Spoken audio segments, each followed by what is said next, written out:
All right, we are 2 minutes past the hour and participant numbers have started to slow with folks joining, so we can go ahead and get going.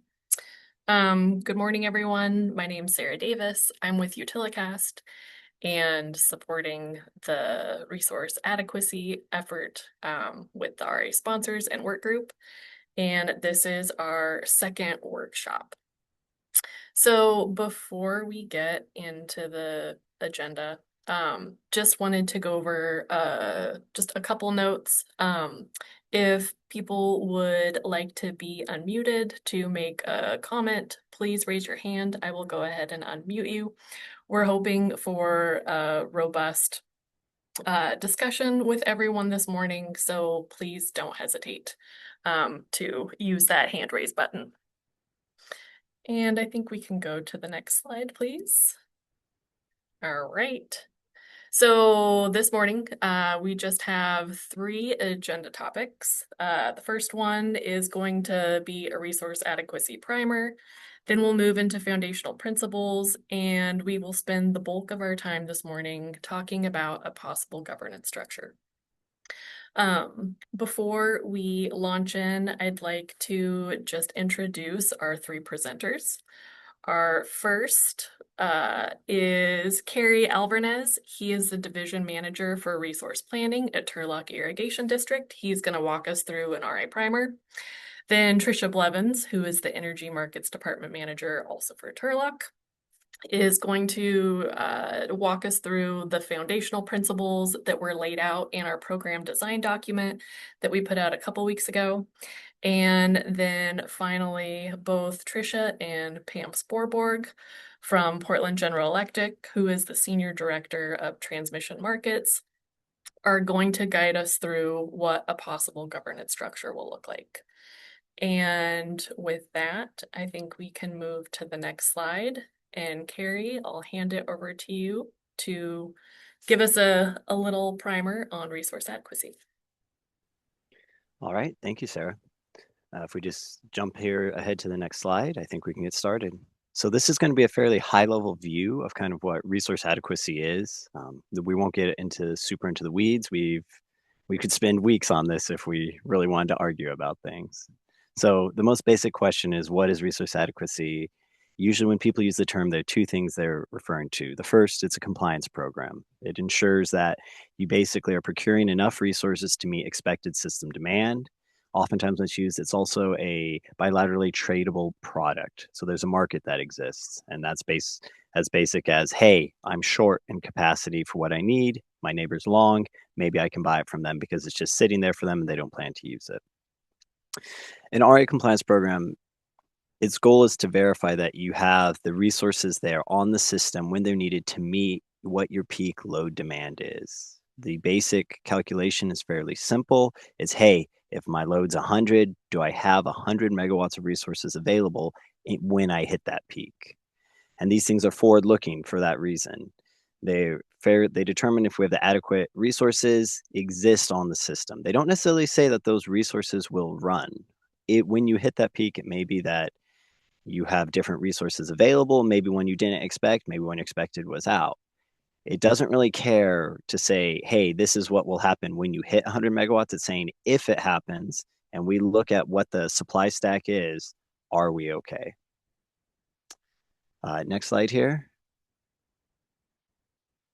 So then this leads into the next slide. What isn't resource adequacy? It's not an operational operating plan. So day ahead in real time, the resources can be dispatched in the most economical manner to maintain system reliability, regardless of RA procurement.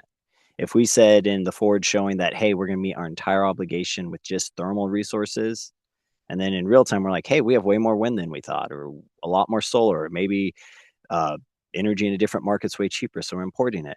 Well, we're not going to run all those thermals. We don't have to. We have to have them available, and we're glad they're there. But at the same time, at that point, we can say, hey, it's would save us a bunch of money if we just run these resources instead. So that's what you do. And that is perfectly fine. It's not a failure of the program. It's just not what its purpose is. It's also not power flow modeling. It doesn't look at frequency, voltage support. This would be on the engineering side, individual to different systems. It can't really answer that. If theoretically, if you had some magical instantaneous model that could do everything with both market transactions, capacity additions, and power flow all at the same time, maybe it could, but that's not what it is. So that's always one of those where the grid operators in real time, they will take the steps necessary to maintain that reliability is being maintained, and they're separate from the ancillary service products. So it's not spin, non-spin, reg up or reg down. That's kind of, once again, more determining you have those reserves on system. And like we said, it's a fairly simple, here's my peak, here's my resources. Do they match? Or do they meet, rather? We're fine being long. And so now we're going to walk through a basic process, and we're going to keep this agnostic. We can move to the next slide here.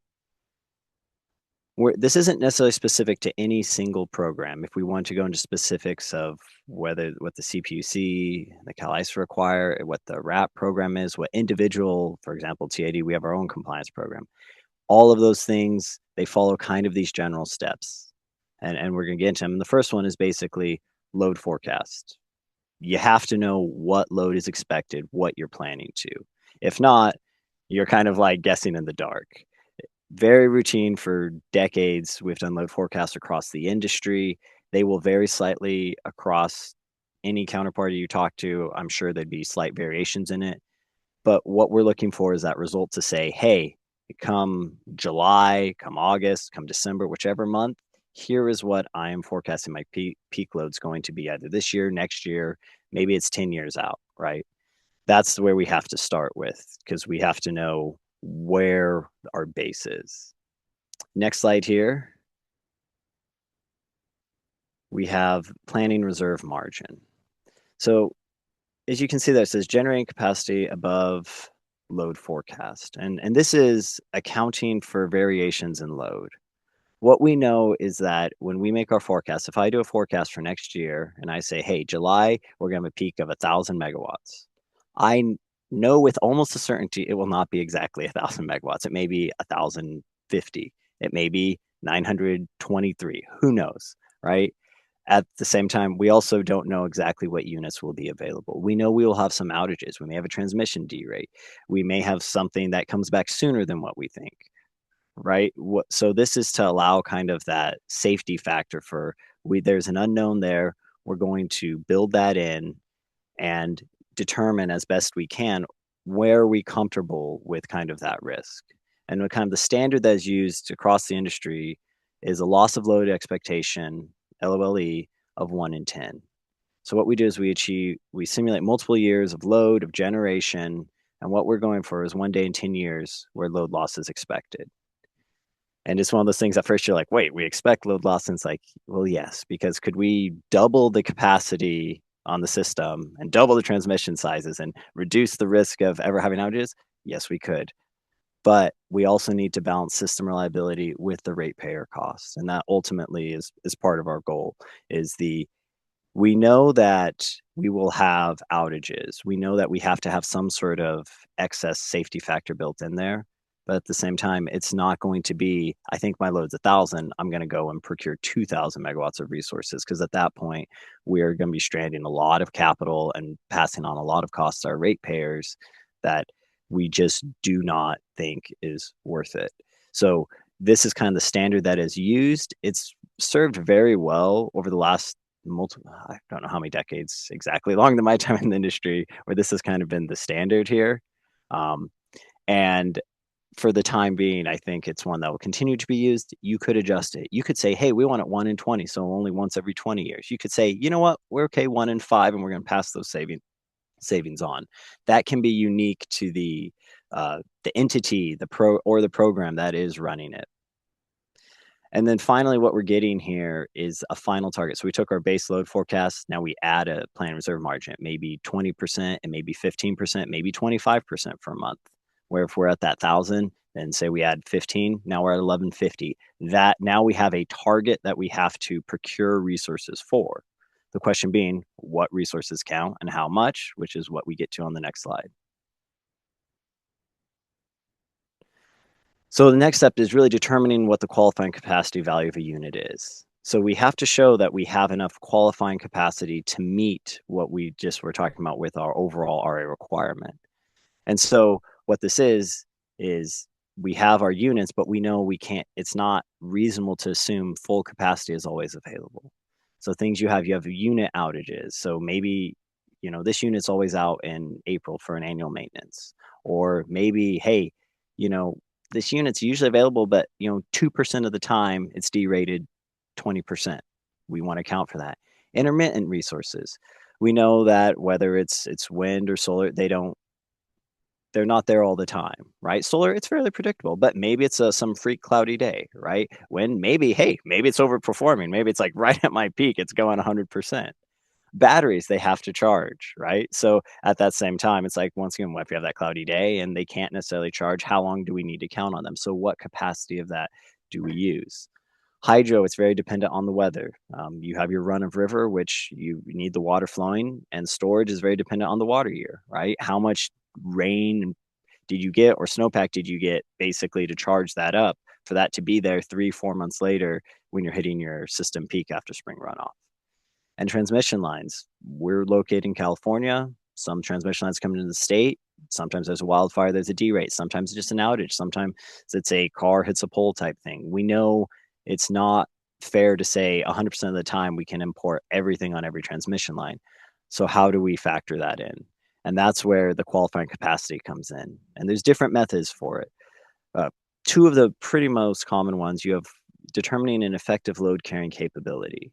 And so, or ELCC. And what this says is what is, say, 100 megawatt addition of a resource, maybe it helps reduce your serve 50 megawatts of your peak load. So you'd run your studies and you say, okay, if we take this out, these resources in, how much does that reduce and what my peak load is? And how much does that help out the system? And this will change over time too, which is part of the nuance of it, which we won't get into, but maybe the first 100 megawatts of solar in your system, hey, this is like reducing it right around the peak. Sun's going down right in the summer, but still there, it's 50 megawatts. And now you've reduced your peak, you push it to later out. So maybe now it's only 25, right? Or it could be the opposite way too. So that's one of the ways. Another one is exceedance percentage. So 80% of the time, this resource is generating 50 megawatts. That's what I'm going to use. And that exceedance may vary depending on the program. Maybe I think, 75% exceedance is enough. If 75% of the time it hits this level, I'm going to use it. Or I may say, hey, it needs to be 90% of the time. I want to be more conservative. I want to basically, ensure I'm procuring the resources and that I have them available. So I'm going to say 90 or 95%. Either way, the end result with all of these, we want to know what should each unit count. So we know we can't just say, hey, we have 1,500 megawatts of nameplate capacity, use 1,500 megawatts. But this entire process, and there's a lot of nuances here. And if ever I'm sure a lot of you have worked in this and you know the arguments that can happen. Ultimately, one has the number that says, here's my qualifying capacity that counts to meeting that peak goal, which is where we get to on this next slide here, which is resource procurement. So here we have our target obligation. It's our peak load plus that planned reserve margin. We know the qualifying capacity of each resources towards that obligation. So as simple as this, it's pretty straightforward calculation. Here's my target minus my resources. Do I still have an obligation? If I'm sure, I need to find something. Maybe it's an RA contract. Maybe it's a new build. Maybe I'm like, hey, you know what? This is a year out. I have this project coming online. It's going to meet that. And maybe then some. It may be a firm energy contract where I'm like, hey, I'll go buy out firm power. I know I have the transmission available there. I know I trust who this has come from. I bring it in. Right. And if you're long, that's where you can look to sell the excess. And that's a way to help incentivize new builds. It's a way to help out your neighbors too. Right. Ultimately, if I'm long, if I have 200 megawatts of capacity just sitting there above what my obligation is and my neighbor's short, well, it's in my interest to sell that because I can make money off it as opposed to just sitting there. And so this one is pretty straightforward, but there's always the question of, is it available? And that's part of what the program is to trying to ensure is that people are incentivized to both offer out and also bring in those resources, new builds to the system as well. Finally, we kind of get to the showing slash compliance filings here. If we go to the next slide. So different programs will have different requirements for this.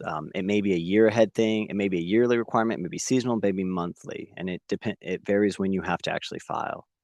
So what it may be is maybe 18 months out, you have to be 50% covered for a specific period of time. Maybe 12 months out, that goes up to 75. Maybe 6 months, that's, 90. And then maybe 1 month out, you have to be 100% covered. It really depends on the program. It may just be, hey, 6 months out, you have to be 100% covered over your obligation. This is up to the program and the entity, depending on who's doing it, determining what they feel comfortable with regarding it. But either way, at some point, you will have to be saying, as if you're part of a program, here is what we have, both for our obligation, and here are my resources I have available to meet it, and to basically verify and ascertain that you are within those bounds. And then, of course, the question is, what happens if you're not? So the consequence of failure to meet the target, they do vary by program. A lot of times it's a financial incentive or cost. It's a penalty that says, hey, you're coming in short, or that basically is detrimental to the system. Now, basically, here's what you're going to pay, and that may be, hey, here's the cost, and we're going to use that money to help go procure those resources and determine, and solve that short too.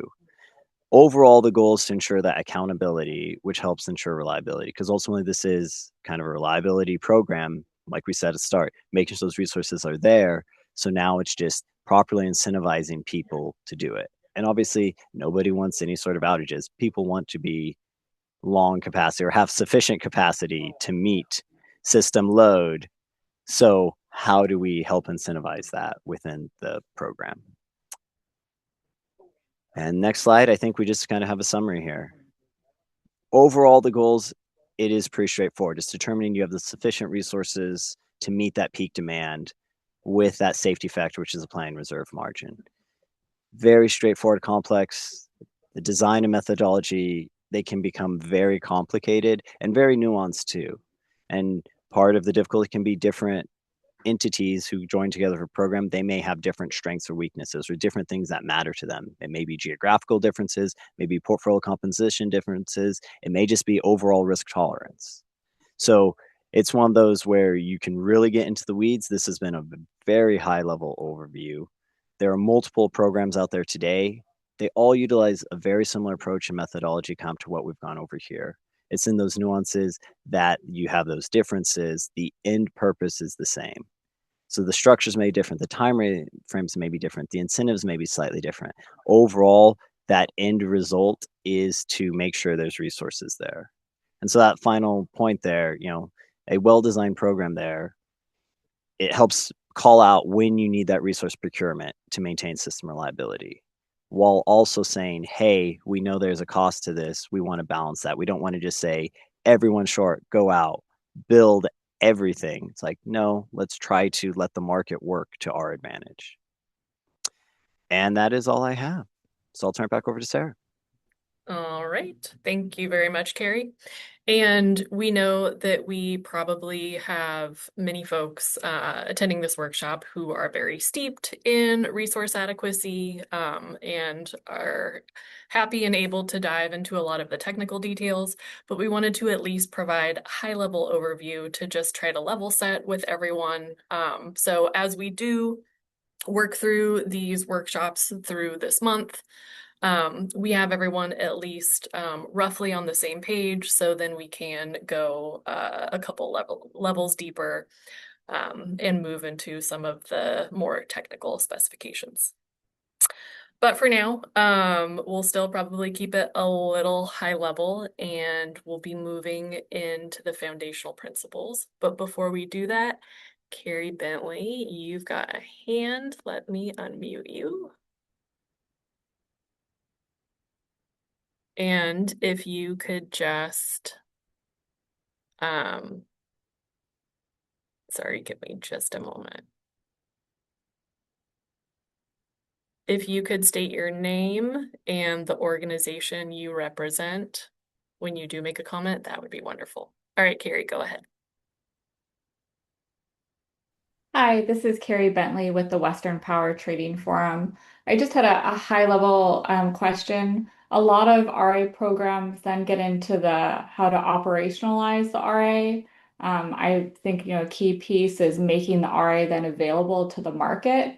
And I was wondering if that's in scope for this kind of effort, or whether you're just stopping at the ensuring you have sufficient capacity and not moving to that next step of availability and market participation in some way.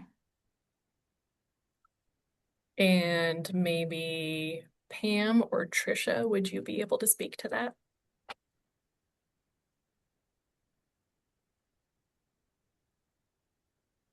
Pam, you want to take that? Sure, if I could get myself off mute in time. Carrie, I think that's an excellent question.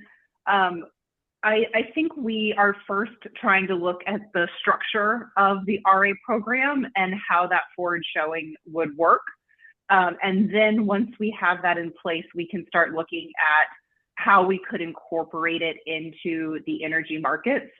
I agree that one of the benefits and one of the key motivations for doing an EDM aligned RA program is that we have the benefit of the breadth and transmission connectivity and diversity of the EDM footprint to really build on and capture the kind of value that we hope to see from the RA program. I do think that we first want to find out the structure and think through how that forward showing would work and what those requirements are. And then once we have that foundation of the kind of the RA construct, we can then look at operationalizing that through the EDAM and WEIM.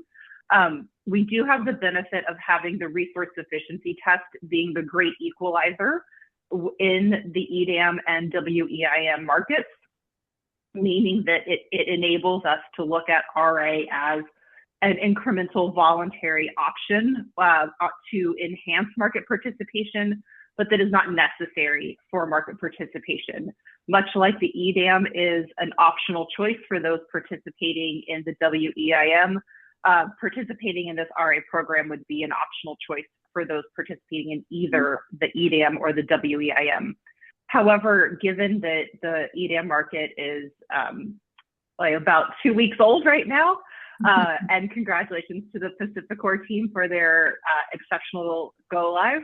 I think that we first want to focus on that forward showing component and then look at how we can modify or integrate into the market transactional piece to get that conversion from RA into the energy exchange that provides the reliability foundation for the program. Okay, thank you, Pam. That makes sense and is very helpful to know. All right. Doug Karpa, I saw your hand up, but your hand is now down. Was there something that you wanted to say? No, I'll hold on to it. I was very steeped in the slice of day, and I'm sure people are wondering, like, why the heck did anybody do that? So if anybody has questions about why the heck we did that, I'm happy to answer them, but probably not now. Thank you.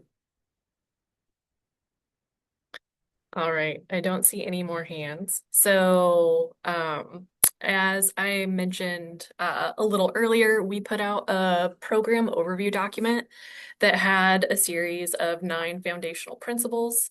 Trisha Blevins is going to walk us through these principles. And as we move through the rest of the workshop, some of these sections have specific questions that we're posing to stakeholders. We had them in the consideration design document that was out last week. So just kind of format-wise, with the sections that have questions attached to them, we will present the questions before we move into that section, just so stakeholders are aware.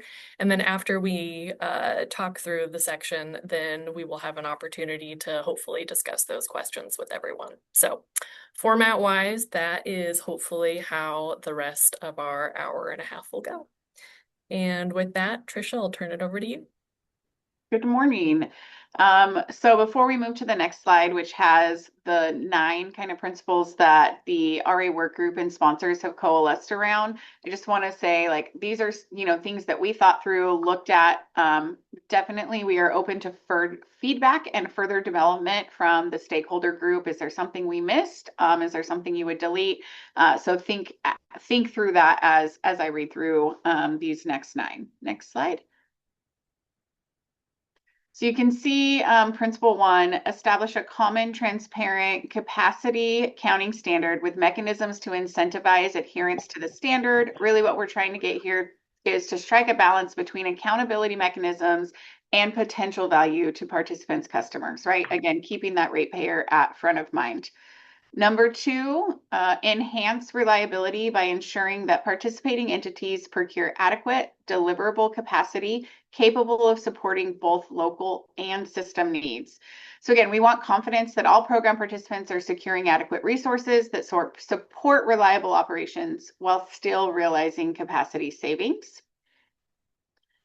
Number 3, support efficient EDAM market operations by clarifying forward obligations, performance expectations, and the relationship between RA capacity and day-ahead scheduling, utilizing market dispatch for delivery.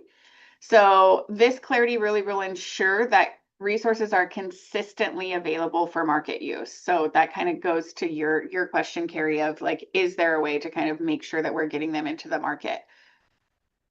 That is an ultimate goal.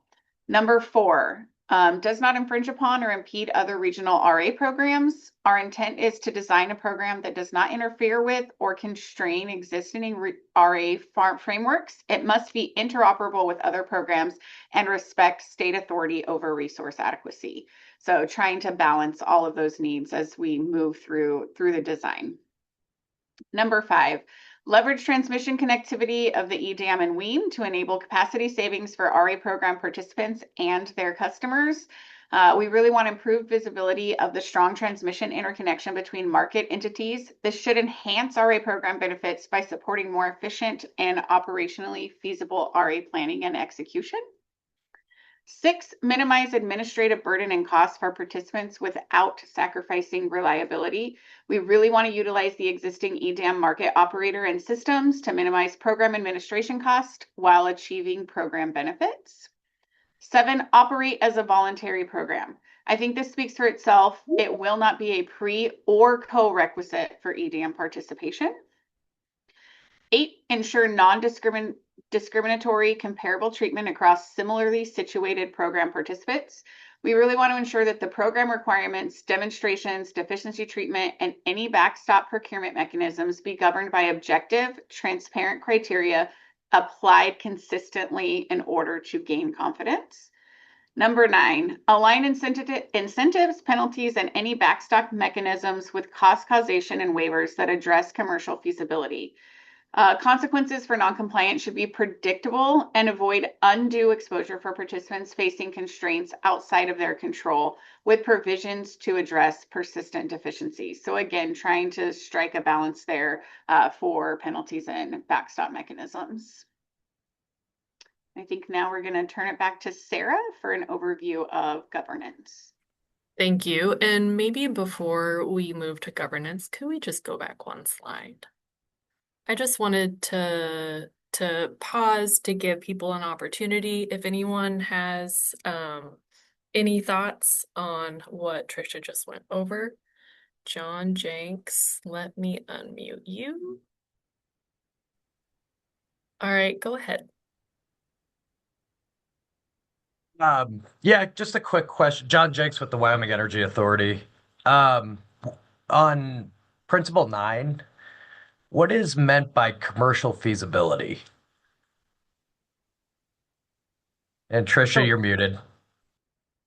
Thank you. When we're discussing commercial feasibility, as everybody is well aware, there's been supply chain issues since COVID, and we're now in a world where we're at war, other things are happening. If there are things that get pushed back, plans were pushed back and it's outside of control. We don't want to unduly harm them when they're trying to still get still in the ground or do other things. So taking those things into consideration while still making sure that there is that they come in fully resourced.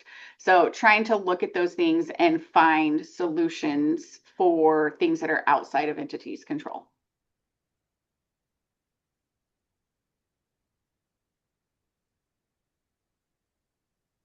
All right.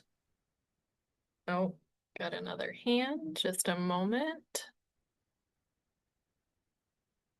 Doug, go ahead. Hello, Douglas Dara, IntraWest.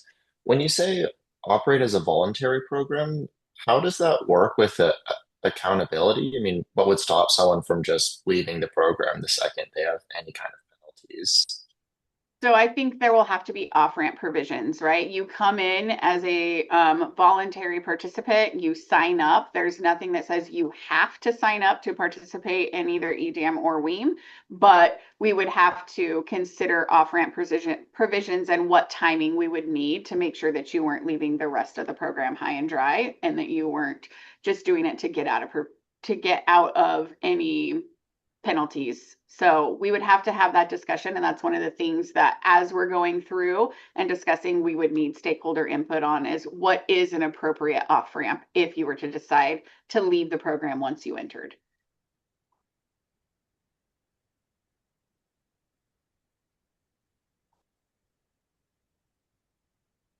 All right, I'm pausing to see if any other hands go up.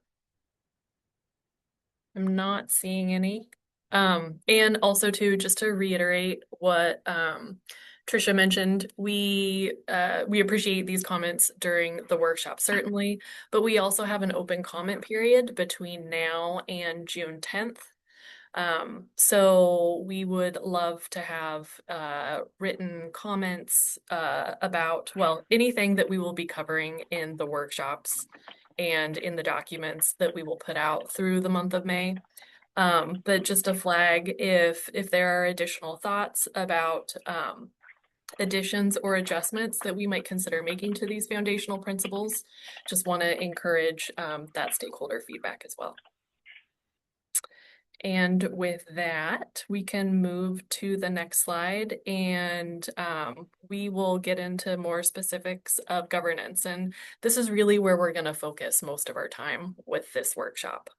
So I will go ahead and turn it over to Pam. Thank you, Sarah. Can we move to the next slide? So we really want to encourage dialogue on this call and get all of you engaged and sharing your preliminary thoughts and reactions to the governance proposal that we put out in our consideration document. And so we want to emphasize first the questions that we included in that consideration document before we go through the sections so that we can get everyone thinking about their answers or their responses. We are also open to your additional questions if you want to touch on an aspect that is not a specific question. But what we really want to emphasize is that we want to start a dialogue process and start getting some of the input from stakeholders that we're looking for. So our first set of questions here is, what are important elements to consider when designing a strong governance structure for an RA program? And what governance models should the RA sponsors and work group review for the RA program? And as we go through each of these sections, we will start by articulating the questions and then go on to the slide that reviews our proposal, and then come back to those questions to start getting your input and feedback. So Sarah, next slide, please.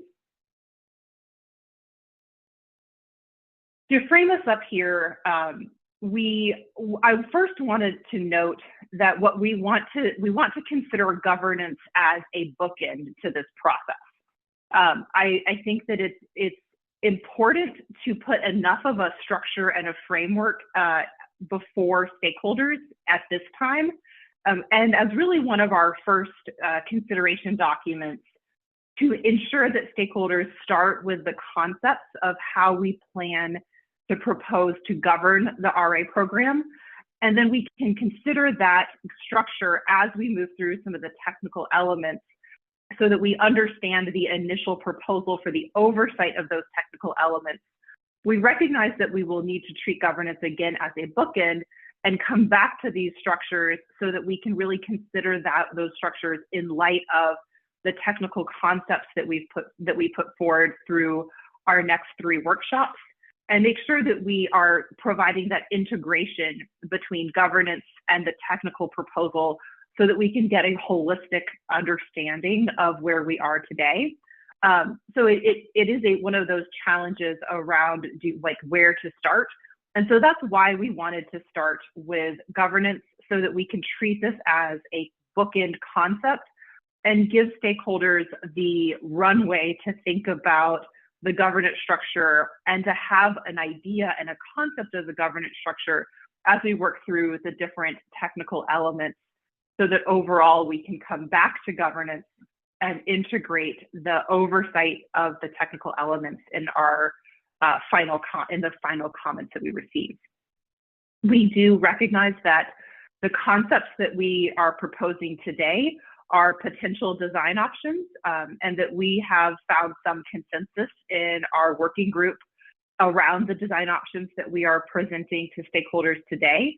We want to emphasize that this is a starting point and is based on our review of other programs and other structures that have worked or that we have experience working within, but that we do want to make sure that we continue to see that evolution, and as we think through the program holistically, that we were able to adapt the governance proposal to include the stakeholder input that we receive throughout this process.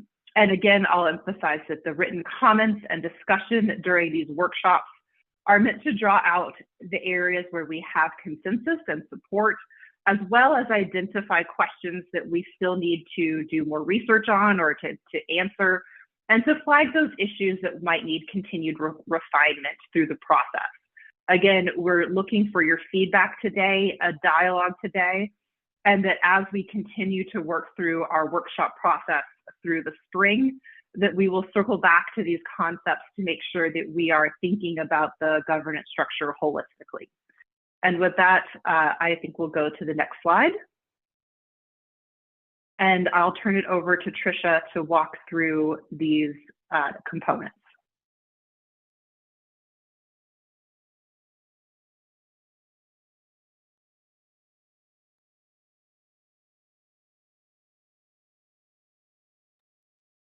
Okay, so the governance program functions. We're going to have a program administration and oversight. We'll go over the technical policy governance, participant-driven technical development, a structured stakeholder engagement, operational execution and modeling, and then some independent program assessment. Next slide. So here we have the roles, generally laid out with the proposed entity for each of those roles, which the following slides will go further into detail on. So the first role, an independent board, is desired for general oversight of the program. Our vision is that this will be the row. A program coordinator would be responsible for program administration and oversight. Again, this would sit with the row. And we really think that this is one of those key aspects that it really wouldn't make sense for it to sit anywhere else. The row does have to accept our proposal and be willing to take this up. But we do think that because this is a program that is for EDAM and WEAM participants, that this is where this should ultimately be housed. Additionally, we're looking at a technical oversight committee, or TOC, because we love our acronyms, which would serve as the primary body for technical policy governance, including key technical and policy decisions. This would be a new committee that would be created, and in the further slides, we'll kind of talk about what that creation we envision for that to look like. Another thing where we don't think there's a lot of really wiggle room or change for is that a program service proprietor would be responsible for operational execution and modeling activities. Obviously, this is, tying into EDAM and WEAM. That would be CAISO. The regional advisory group would participate as a stakeholder engagement body, providing input but holding no oversight or voting authority. And so the proposed entities would be BOSSR and public power representation. And then finally, a program assessor. So kind of an independent assessment for the program. And what we would like to propose here is that that would be the Department of Market Monitoring. Next slide. So again, governance questions. What are important elements to consider when designing a strong governance structure for an RA program? What governance model should the RA sponsors and work group review for the RA program?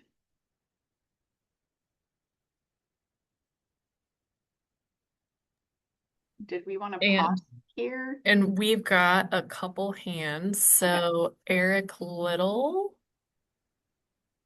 please go ahead. Yeah, hi, this is Eric Little from CalCCA, and on your last slide, the idea of having DMM monitor this market, I think, is an excellent idea. Your first speaker talked about having the market work for you, and that's a great idea as well. And markets are fantastic right up until the point that they're not. We've had a problem here in California where we had a year in which people paid over $100 per kilowatt month to meet resource adequacy, which is an absolutely ridiculous amount of money to pay.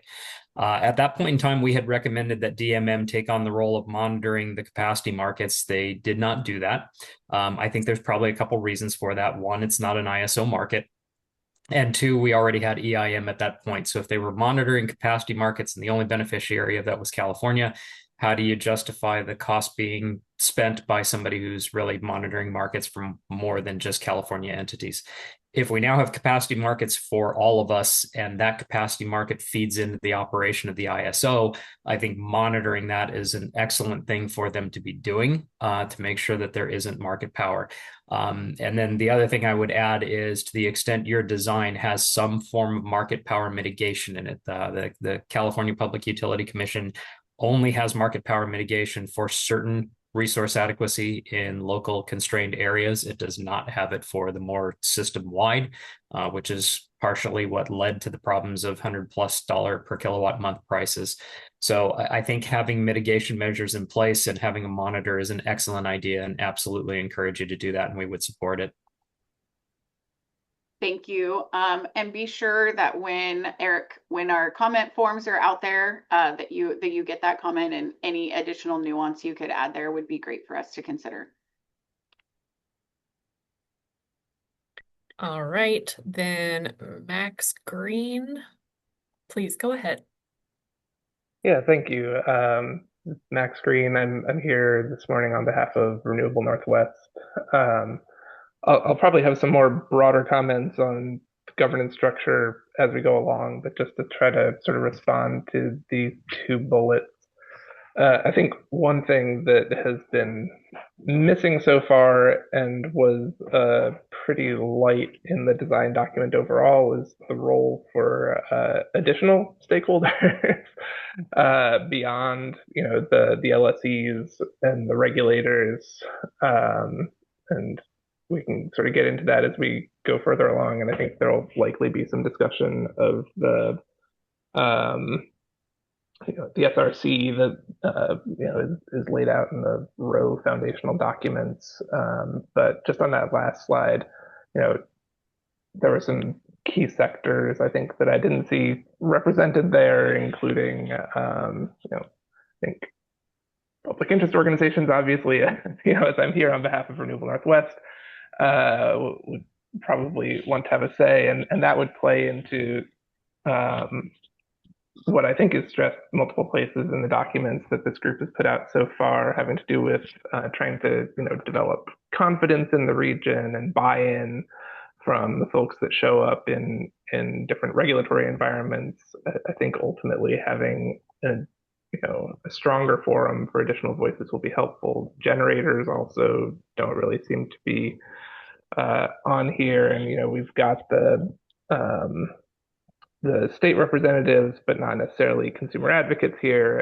And I say all this partly because I co-chair the program review committee at RAP, so I'm sort of used to this sort of sector-based approach to trying to establish an RA program. And that kind of leads to the second bullet, which is what should we look at? I'm sure that you all are looking at the RAP governance structure and what you like and dislike about the RAP governance structure. But I do think it's worth thinking through whether there are some elements of that governance structure that maybe this, you know, maybe it's intentional that they're missing here, maybe it's not, but that could still help to strengthen the governance structure and create more buy-in from more key stakeholders. So happy to continue engaging on that through sort of the lessons that I've learned through the PRC on the RAP. And again, I'm sure there are other people here who have strong opinions about how things have played out over there. But that's the main thing, is it looks like there are key stakeholders that are missing. And I think that kind of responds to both of those bullets there. Appreciate that, Max. Thank you.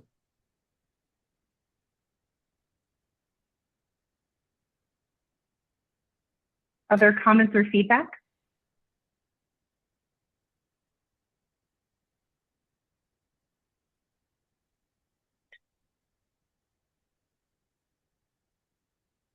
Brian Hi. Turner, go ahead. Thank you. Hi, folks. Brian Turner, Advanced Energy United. This may be a bit of a me too to Max's comment, but I especially wanted to highlight the resource counting methodologies and how critical generators and technology providers will be to helping to determine appropriate resource counting methodologies as these new technologies continue to be deployed and increase in use. They're changing all the time, and we've got new methodologies, and we need to have those technology providers, their users represented amongst the governance. Thanks. Thanks, Brian.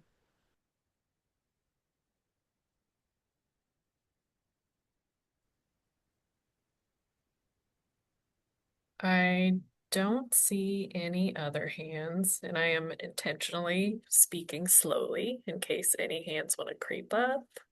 There's one more. Patrick, go ahead. Thank you for stalling for me. Patrick Cunningham with the Public Advocate's Office at the California Public Utilities Commission. Wondering, this might be early to ask, but for funding the governance options with the different roles of the CAISO role and everything, do you anticipate that the EDAM RA participants would be fully funding those governance roles?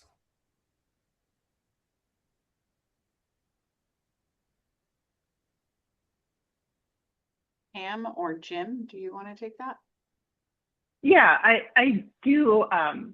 We do envision that this would be participant funded. I think we'd have to incorporate RA into the ROSE cost of service study, include the incremental staff and cost separation between the CAISO staff that oversee or support the California RA program and this incremental work. But I think that we do intend to see this as a participant funded program, and would be fully incremental funding to the proposal that we have through the Pathways Initiative to fund the RO for energy markets. But again, I think that would require significantly more understanding of the technical scope and technical market design. So I think I appreciate your recognition. This is early in the process, but once we do have the program scoped, I think this would start getting incorporated and approved, and we're participating in it. We would include this in a cost of service study.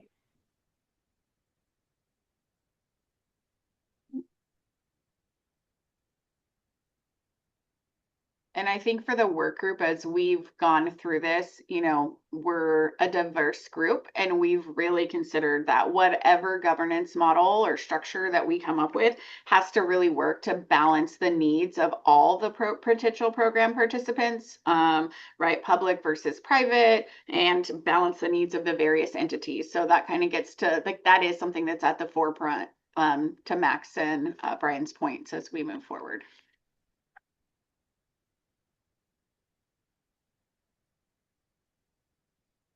All right. I'm not seeing any. Oh, I spoke too soon.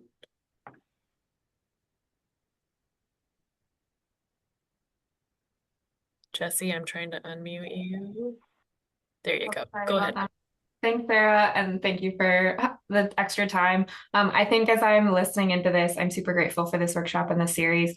Is it possible for folks to submit comments or longer thought out responses to these questions via email after the conversation today? Absolutely. Okay. And Jesse, we do have a comment template on the web page. It should have, I think, most or all of these questions. We just pulled these questions from the program overview document, and they were also copied into the consideration design document. And as we go through these workshops, the questions that we laid out in the program document will show up in the successive consideration design documents. I know a lot of documents. But those should all we would love to have comments now during the workshops or at the close of the comment period. So whenever would make the most sense for stakeholders to respond, we would absolutely very much appreciate written comments on anything we cover and on any of these questions. So thank you.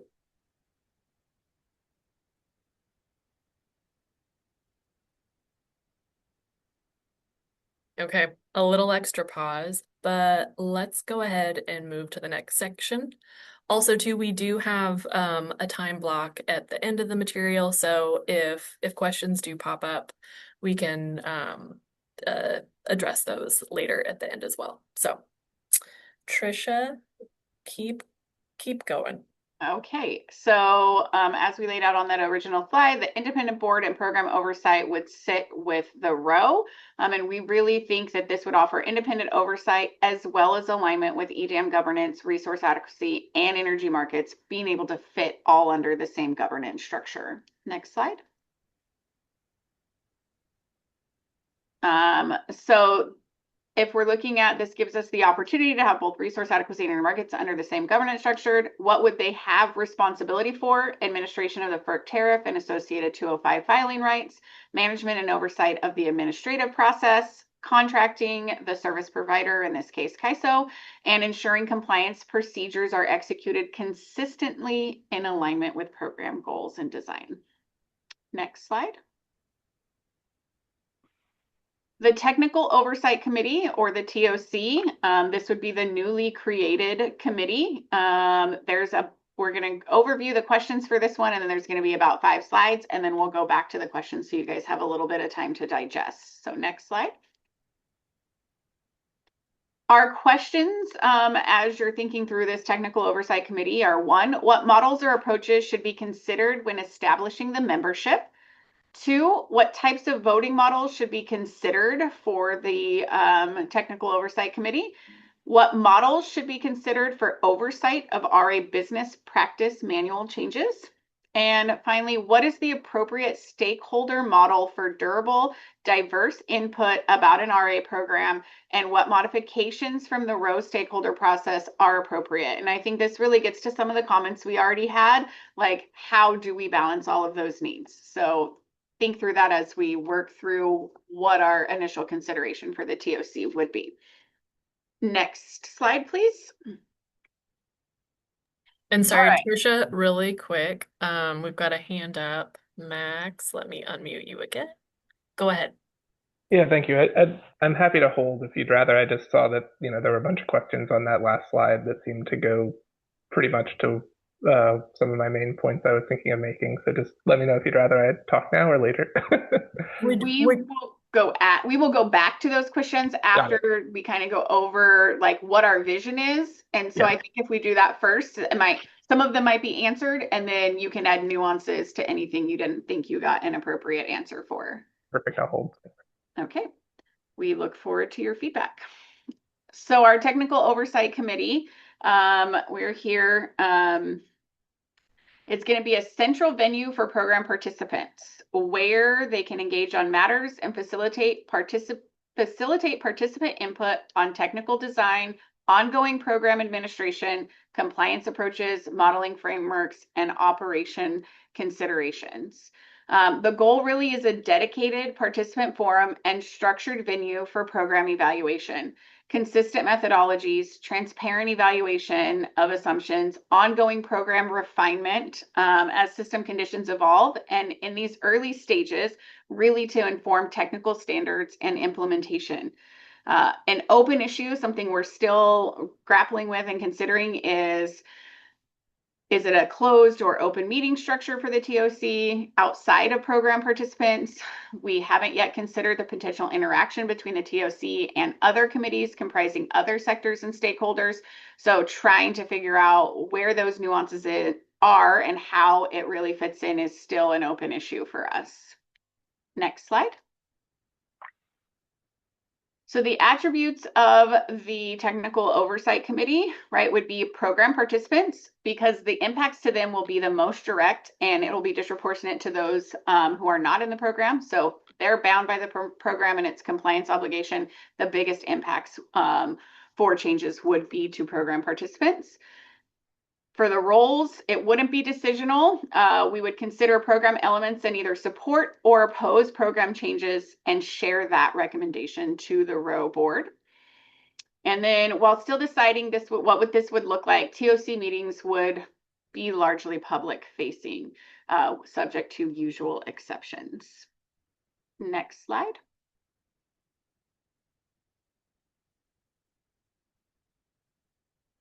This gets us into the stakeholder process.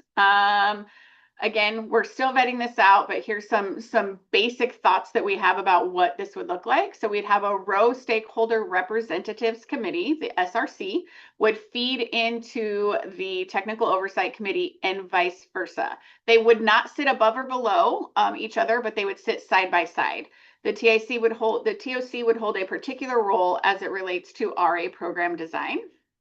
And then we recognize that there's a need for broader stakeholder forums and inputs, and that there's a high value there. So trying to figure out what this would look like. The stakeholder process should play an important role in shaping program design under the row alongside the TOC. And the RA work group anticipates exploring potential multi-committee structure in more detail with stakeholders. So through this process. Next slide. And then voting. So we've had some discussions on voting, and I think as people have said before, are you looking at RAP? Are you looking at other programs, how they're set up, what's working well, maybe what's not? The work group deferred consideration of whether a formal voting structure is needed. Other programs have mechanisms like a House Senate to balance varying sector interest or to reflect imbalances in the size of participants. Do we need something similar? Pros and cons. Work group anticipates a formal structure is needed and seeks feedback on whether a voting construct is necessary, and if so, do we think that a House Senate model best meets program needs? Next slide. The Technical Oversight Committee responsibilities would be to review technical and policy program design elements, evaluate proposed changes to the FERC tariff and business practice manuals, develop technical or policy recommendations to be sent to the row for consideration. And next slide. This gets us back to our questions. So I'll just leave it open here and we can wait for some raised hands for responses.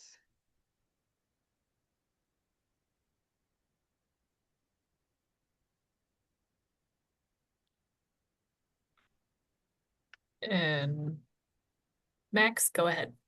There you go. Yeah, thank you. I think these slides were really helpful, and I think I read them slightly differently than I read the design document. They seemed to, well, to put it more specifically, it seemed like the design document in a couple of places emphasized sort of the exclusivity and primacy of the proposed technical oversight committee. Language like TOC would function as the central venue for program participants to engage on matters related to policy and technical design. Whereas, in looking at the foundational documents for the row, there's some language saying the SRC will serve as, quote, the primary body responsible for developing policy proposals. So I saw some tension there, and definitely had some initial concerns with the idea of, a closed body comprising only participants being the place where program design elements played out. It seemed that the slides seem a little bit more open as to structure and the potential role of the SRC, and I do think having a broader representative body intimately involved in developing specifics of the program, including technical elements like business practice manuals, is going to be important. But again, sort of saw more openness, I think, in the slides than I did in the design document. So I like the trend in that direction, and I think look forward to trying to work through that collaboratively. I do think the idea of a sort of participant-focused technical committee makes sense. There is, the participants committee in RAP, and the way proposals iterate through the program review committee and the participants committee, I think has generally worked pretty well. We do have in RAP, an opportunity to vote, but we generally operate on consensus principles and have been able to move proposals by consensus. Having the more open structure has allowed non-participants to propose program changes that participants then through the PRC have voted on and prioritized and decided to take up and change. So that's just to sort of emphasize, I think, what Brian said earlier, that there are folks outside of the participants who have expertise here who can really, need some sort of forum to be able to bring that into the program design. So I think that it seems like we're still working through details. That's great. It's early. Housing this in the row makes sense. The row already has sort of some structure to create a broader stakeholder process, and I think leaning on that is going to make sense. It may be a little bit more challenging during the transition phase, but assuming we end up housed under row, that'll be good. And then ultimately, we do need collectively to sort of clearly define how proposals for different program elements will flow through the different bodies, but it seems like you guys all acknowledge that as well, and it's just something we're going to have to work through the details of together. So those are my thoughts here. Just again, really trying to figure out a way to have a really meaningful role for folks beyond the participants, and not overemphasize sort of the closed TOC. Thank you, Max. All right, Jake, you are up next. Go right ahead. Great, thanks. Hi, folks. Jake McDermott here with TerraGen. Similar comments to Max, but very quickly, we're an independent power producer that builds primarily in California, and we operate the largest fleet of hybrid resources within the CAISO balancing area. I wanted to chime in on a few things. The first is an appreciation of Brian Turner's comments earlier on about the need to engage IPPs on resource counting rules. I think that's especially true of hybrids, which are still a relatively new resource class. On the TOC, I do think there should be a clearer and more defined role for resource providers. I understand and appreciate the desire to keep the TOC only to program participants because of the compliance obligations, but I am also struck by Carrie Bentley's comments earlier on in the call about the operational side of this. And ultimately, if resource providers are bound by operational obligations, I think there should be a clearer place for us to provide feedback and work collaboratively with traditional participants to shape the program itself. Thanks.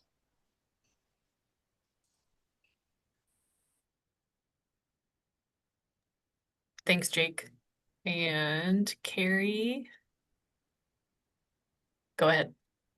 Thanks. This is Carrie Bentley with the Western Power Trading Forum. I appreciate the idea behind this. I just had a quick question. We'll have to think through answers to this. But the question is, whether this really is intended as an oversight committee for policy and market design, or whether it will be oversight of the assumptions, the inputs, the model results, kind of at that next step technical level. Your paper, for example, talks about transparent evaluation of assumptions, but that didn't make it into here, so I wasn't sure which direction you were going.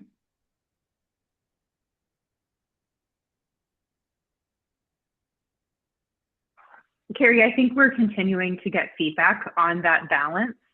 I think we would like to really, I think to Max's point and others on this call, explore the relationship between the SRC and the Technical Oversight Committee.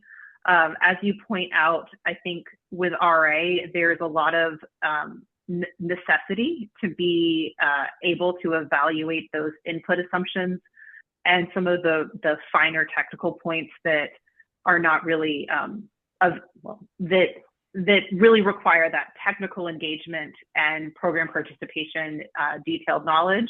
But I think this is an area for feedback where we really would appreciate how stakeholders see the balance between the policy development process and the relationship to the SRC, and where to draw the line for some of that technical oversight and vetting of modeling assumptions. Thanks, Pam.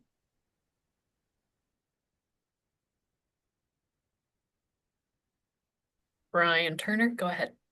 Hi, folks. Brian Turner, Advanced Energy United. Couple of input, but first a question. It's in the paper, but it's also on the slide about TOC, the third bullet. The question is really, it's back one more, I guess. One more. There, okay.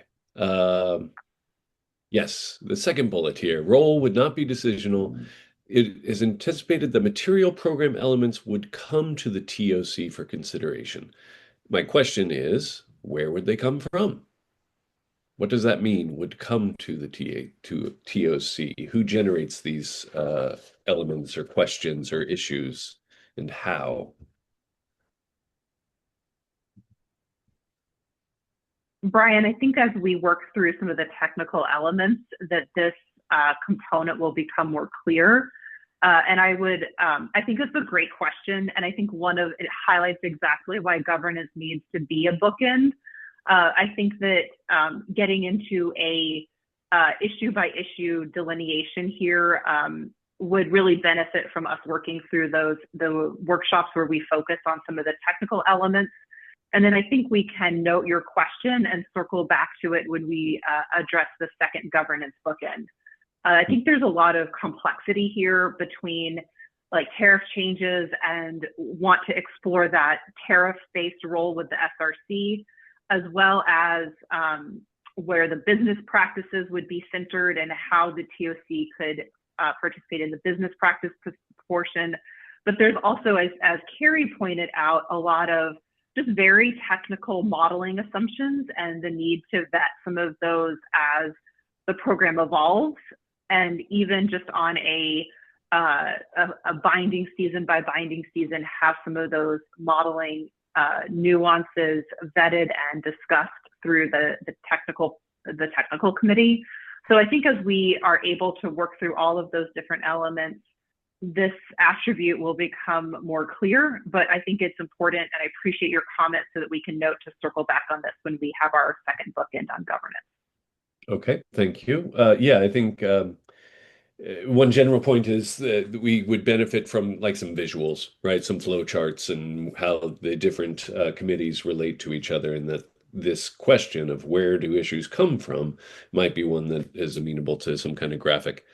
I had 2 points I wanted to make, considerations. So one, I do have some concern that this is basically another decision-making structure to another program at the row, and that raises some concern for me. Just a proliferation of governance models underneath the row perhaps dilutes the overall strength of the governance structure that was created for EIM and EDAM. does that decision-making structure now become the EDAM decision-making structure, and there's a separate decision-making structure for an RA program, and then if other services were to be added in the future, is it assumed that they would have additional decision-making structures, and a proliferation of decision-making structures perhaps threatens the strength of the organization, frankly. So I wanted to put that out there as a consideration. My second point has to do with the rationale for the program participants, the RA responsible entities, having a unique decision-making role. Now, I think that much of that is intuitive, right? And I think a lot of folks on the call understand why that is put forward, but I think our process here would benefit from having it defined and teased out and written down about why and how they should have a unique role. Not just how, but why, so that we can really kind of investigate that why or poke at it to see what that should lead to in terms of the governance structure. So that's a recommendation to you all, is that we need to define what that unique, it's providing a rationale for why there is a unique role for the program participants, so that we can figure out what that role should be. Does that make sense? Brian, I appreciate those comments and feedback. Again, I think great opportunity to address some of those as we circle back to our governance bookend. I will note, I think your main point here is that we want to start with the foundation that the Pathways proposal and AB 825 set up for the row, so that we're not having duplicative processes, we're not adding complexity to participation in the totality of programs that are overseen by the row board, or having stakeholders have to juggle between multiple avenues to provide input. And so I think first trying to understand and find that alignment with the SRC. And again, I think one of the challenges that we faced in writing our proposal was not wanting to just copy and paste large sections of the Pathways proposal into a new document, but make sure that there's a cross-reference there. And so I think as I think the previous commenter pointed out, some visuals would be helpful in aligning what is in the Pathways proposal and how we are integrating into that proposal here. But I think to your point around different governance models, I think starting with the framework that is already present in the row, but recognizing that different types of programs do already have different oversight processes. For example, we have a technical oversight committee that already exists for RC West. And I think this is a really similar kind of program, and has a similar functionality, where some of the things that the technical group that oversees RC West just has a different approach and different decision-making framework for some of those components. And so I do think that we really do hear your feedback, that we want to make sure that we stay aligned with the row structure as it exists today, and find the most efficient ways to integrate into that structure as we are adding on additional functionality, so that we can remain consistent with the projected development of the row itself. And I look forward to your written comments on how we might consider that. Trisha, do you have anything to add? I think Brian had a lot of comments there. No, I think they're great points, and they're things that we definitely need to consider. I think providing a well thought out rationale for him on why the program participants would have a special, beyond just they would be the ones that would have to comply with any, compliance mechanisms that are in there. And thinking through that a little bit more. is a fair statement. So it's something we can definitely take back. And I think as we work through the technical pieces, as Pam said, we'll be able to circle back to that and really have some more definition there for the TOC. Thank you. Appreciate that. All right. Thanks, Brian. And Kathleen, go ahead. Yes, thank you. This is Kathleen Colbert from Vistra. Can you hear me? Yep. Yes. Okay, great.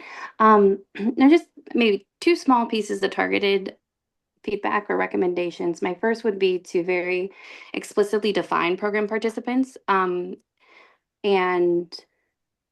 I would suggest, so program participants would include load serving entities and the resource adequacy suppliers. And so if you could more fully define program participant to include that language in your next iteration, I think that would be helpful to clarify. My second piece of feedback, I think this is an interesting conversation, but the feedback is more that I think there's a little context missing around whether or not this oversight committee can propose or recommend directly to the board versus having to go through, let's say, the SRC. And the context that I feel is missing is whether or not that SRC is stood up by the time a decision is needed to be recommended.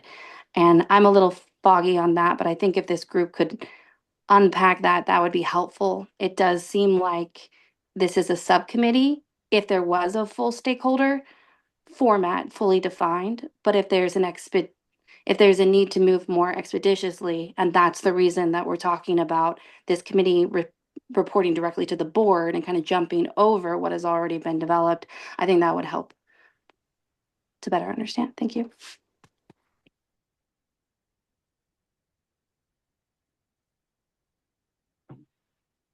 Thanks, Kathleen. All right. Scott Miller, I think you are next. Let me unmute you. All right, go ahead. Thanks, Sarah. And this sort of builds on the Scott Miller Western Power Trading Forum, and builds on a couple of comments that were made partially by Carrie, partially by Brian, but also Kathleen. The SRC concept is pretty important to me, and I think you can hear that in some of the comments. And so the EDM entities, I think, should take particular note of this. This is one of the criticisms that were made of RAPSI, and if I can make an analogy between the TOC and RAPSI, is that while that definitely was technical expertise that was necessary for the WPP board, it was a bit of a closed shop. And that could be very, very frustrating because not that things necessarily go wrong in a closed shop, but that certainly does increase concern by those who are not part of the closed shop. And so the existence of the SRC, and Kathleen points out, timing and composition and things like that are important, is, I think, imperative as one of the improvements of this concept over some of its predecessors. And so really want to emphasize that. And it does definitely, I think the row board will probably benefit by that, because built into the pathways proposal that was evident and existed in AB 825 is this concept of making sure that they're getting advice from not just the technical experts, but a broader set of participants. And so the SRC is an important part of that and would need to be stood up pretty quickly. Thanks. Thanks, Scott. All right, Spencer, I think you are next, and then Mark. Go ahead. Hey, thanks, Sarah. Spencer Gray with NIPSI.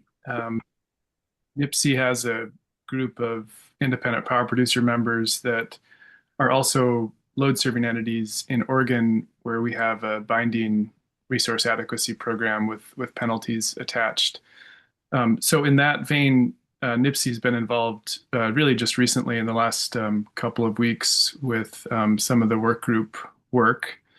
And I guess what I want to do is sort of give credence and thank those who've commented so far for your articulation of, I think, some of the tension with how this design document holds up against experience in the West recently in the RAP dynamic, in pathways, and sort of expectations set for how the ROE and the SRC process will work.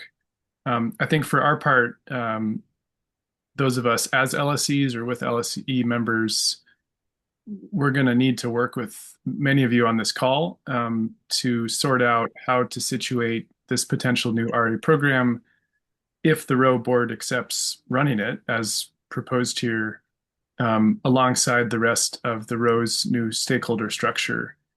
And I think the spirit of having a C3, which is what the ROE is incorporated as, with a lot of public interest elements that were infused into its incorporation and its corporate documents, is part of the challenge here. And so I guess I just want to say that I'm aware, I think a lot of the work group is aware of the expectations set within RAP about multi-sector participation and origination of ideas, workshopping ideas before they would move forward in a stakeholder process. And if anything, I think the ROE has maybe even expanded that multi-sector sort of flatter structure. We don't have a board yet, so a lot of that remains to be created still. So we're in a little bit of a messy middle here of not having the stakeholder process concrete yet with the ROE. But I think there's a lot of work to be done here to make sure that this RA program process is harmonized with what will exist for markets in the ROE. So thanks for the comments so far. Thanks, Spencer. Mark, I don't see your hand up any longer. I'm going to go to Nick, but if you want to make a comment, put that hand back up and I'll get you unmuted. Nick, go ahead. Great. Thanks, Sarah. This is Nick Pappas. I'm a consultant who does a fair amount of RA-related work in the West for clean energy developers and PIOs. And I don't want to repeat what's already been said, but just echo the perspective that it did feel like RAP was a bit of an exception relative to other RA program governance structures, whether we're looking at Eastern ISOs, the existing CAISO structure, CPUC structure. And I just, the only comment I want to make that I think is maybe additional to what's been said is just to recognize that, you know, RA is obviously going to potentially live in this new construct, but it'll continue to live in a lot of state regulatory proceedings, IRPs, other decision-making proceedings where state regulators and a lot of different stakeholders will need to weigh in on the sort of the execution of what all of the things that need to take place to make this program a success. I want to expand all the comments that have been made thus far about the role of not just participants and suppliers, but also public interest orgs and even regulators. You know, I know there's sort of a separate structure for state policy oversight and governance, but really having the technical experts from the commissions be able to participate in a meaningful way in an open process, I think is going to be really important. Thank you. And I think if there's no other hands there, that segues really great into our next slide, which does talk about regulators and some of those other, we have two more. Program service provider, and then we'll get to the regulator part if there's no more hands for questions. We don't want to cut the questions too soon. Brian, is your hand still up, or did you have another comment? Thank you. I'm sure you'll comment again soon, and so I didn't want to overlook the next time you wanted to weigh in. Thank you. And Trisha, I think it's back to you. And really quick, again, if other questions do pop up, we also have time at the end too. So, yep, Trisha, go right ahead. All right, so our program service provider would be CAISO. Again, if it's falling under the ROE, it's linked to EJM and WEAM. CAISO is the obvious choice here for our program service provider. Next slide. So as the market operator of EDAM, CAISO as the PSP would leverage the value of the existing operational structures, systems, software optimization, and technical subject matter expertise currently in place. Our hopes is too that this would help us to minimize program cost. They would have technical and operational responsibilities, including performing modeling, creating analytical work products, supporting operational processes. They would be limited to the execution and implementation. They would not have the authority to establish policy, approve tariff changes, or independently define compliance regulations. That would all have to go through the row. PSP would be routinely consulted by the TOC and other stakeholders throughout policy development, providing input on policy implementation within the market framework and serving in a technical advisory role for program modeling. And then I think the next slide is to Pam to talk about a regulatory advisory group and that public power representation, which Nick kind of brought up. So. Thank you, Trisha.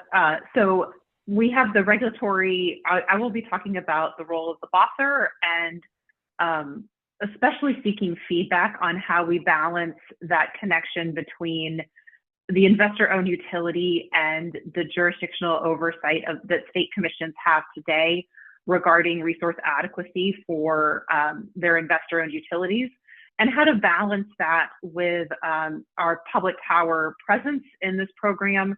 I think we are pretty well balanced between investor-owned utility and public power in terms of the interest and participation at this time, and want to make sure that we are recognizing that the tension between the jurisdictional utilities and the non-jurisdictional utilities.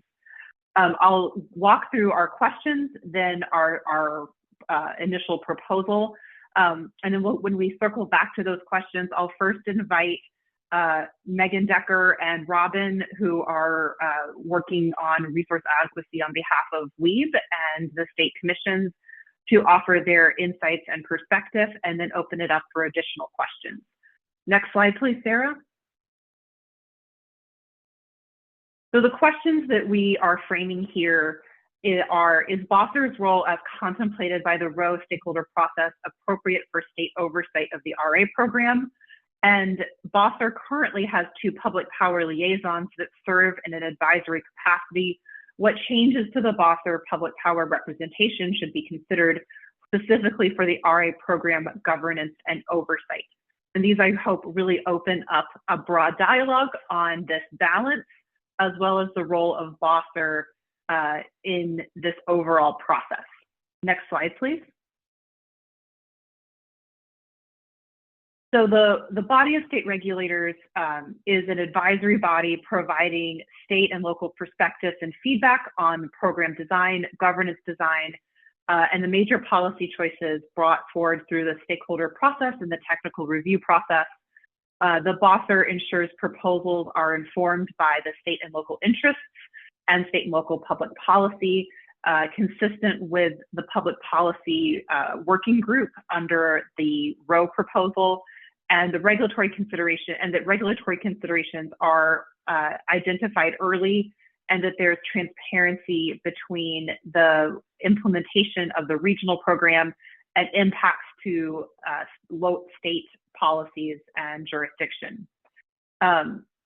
We anticipate that the RA advisory group or the regulatory advisory group would continue to have that direct connection to the ROE board and be able to work directly with the ROE board to share its perspective on proposals and technical aspects as they come forward.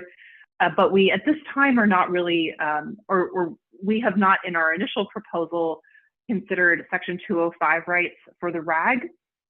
However, I think this is an area for consideration and feedback, but again, recognizing that we continue to have challenges in the West between our jurisdictional and non-jurisdictional participants.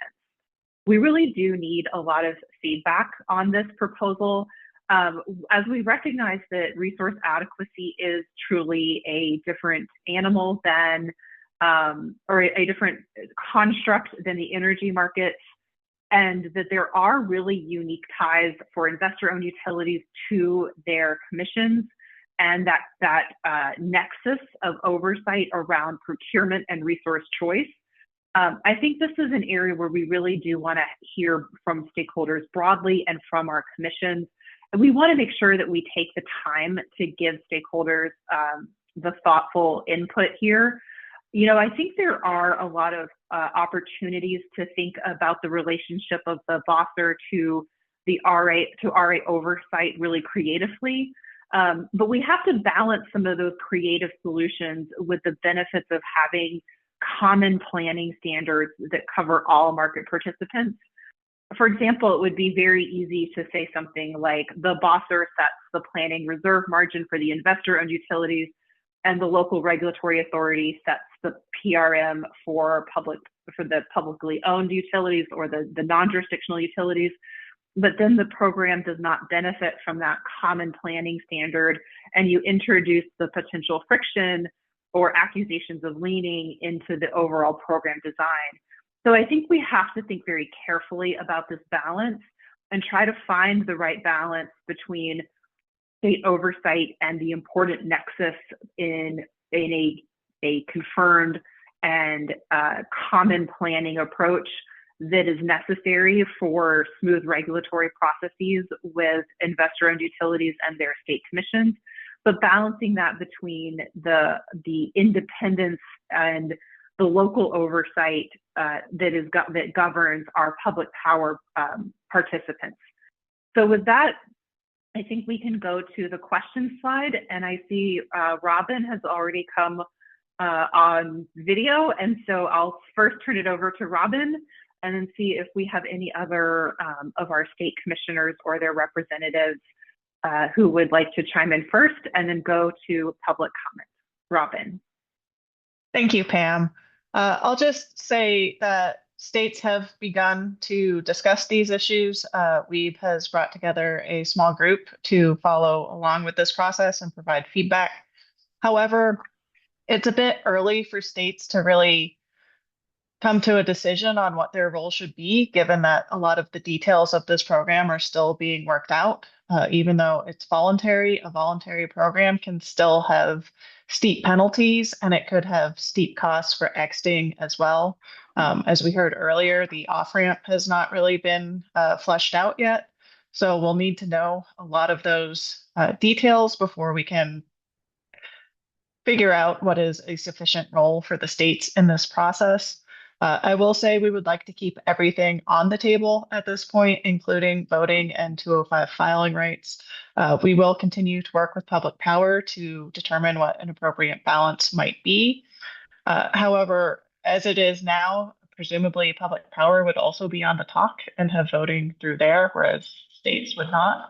So I think we just need to learn more about the program, and we'll continue to have these discussions as we go forward. Thank you, Robin. Do we have any other state representatives who would like to weigh in?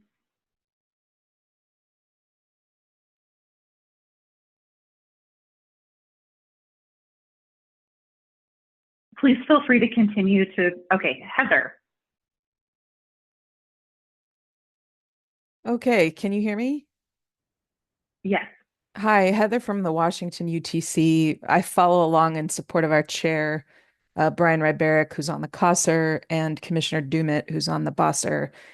This one is pretty simple, but as someone who is trying to support very busy commissioners, the commissioners are the people who are on these committees, but they think about a lot of things.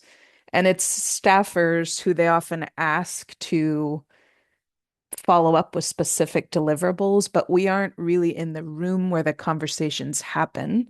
And so sometimes it can be hard to bring what is needed to the public if it's very busy folks who have questions for staffers, which is not to say that they could do a better job, but I think a thing to keep in mind on a bigger level here is how soon in advance are slides distributed, how long are public comment periods, how easy is it to reach out to a key point of contact and ask a clarifying question, and keeping that in mind, right? Just like the average human thinks of one of many things, energy being one of them, the average state regulator is going to think about this among a million other things, with affordability and reliability sort of as the top of mind. So just a request, because my experience following along the last year has been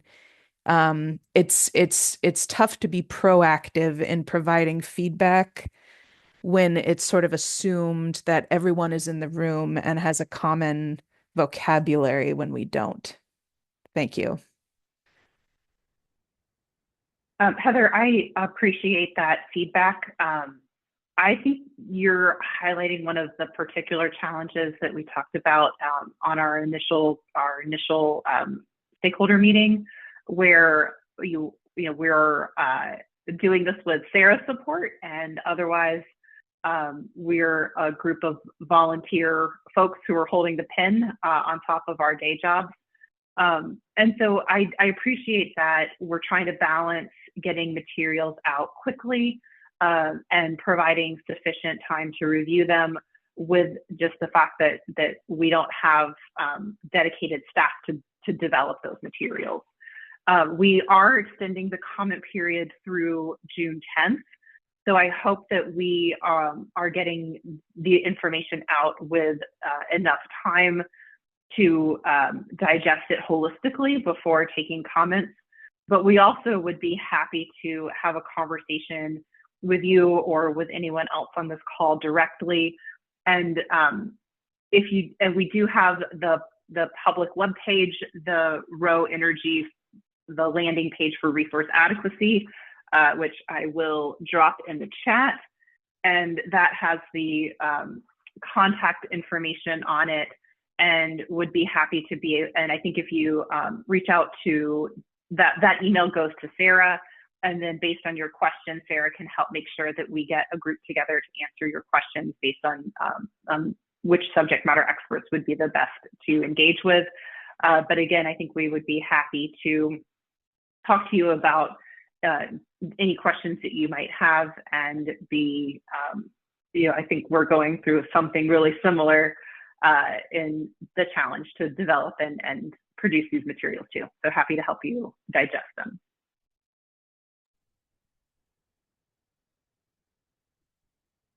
All right, thanks, Heather. Nick, you are up next.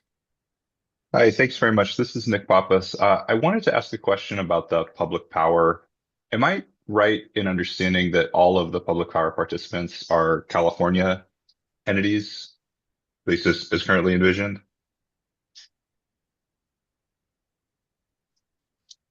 So I think the current balancing authorities are in California, but there are additional public power load serving entities that are embedded in other IOU balancing authorities that are participating in EDAM. Trisha, do you have any additional insight? Yeah, I mean, I would like to say the intent isn't that it's public power is only California public power entities. That's definitely not the intent. I just think we might have just been the first ones to go to EDAM. And so we've been involved in this process early. And so it's definitely not closed to just California public entities. That's helpful. Thank you. So is it assumed or mandatory that, for instance, like a co-op in Nevada that's NVE-BA would participate through its participation in the NVE Balancing Authority? That is, I think, one of the proposals that will come through some of the technical design and is an open question. I think one of the challenges that we've been working through is that EDAM is based at the balancing authority level, but that resource adequacy is typically applied at the load serving entity level. And so we're looking at feedback on how to continue that balance, and especially as resource adequacy is a voluntary program, allow that balance to go forward. But recognizing that we will have to work through some of the design elements depending on whether we would choose to have balancing authority-wide participation or allow different LSEs to opt in. But those are topics for additional stakeholder meetings. That's very helpful. Thank you. Yeah, I want to think a little bit more about this, but I do feel like this sort of strikes at one of the themes that's come up around sort of I think the term primacy was used earlier of the sponsors in governance here. It seems a little trickier for me to think about the interests of like that co-op's customers if they're not actually on the technical advisory committee as one of the sponsors, but they are sort of subject load.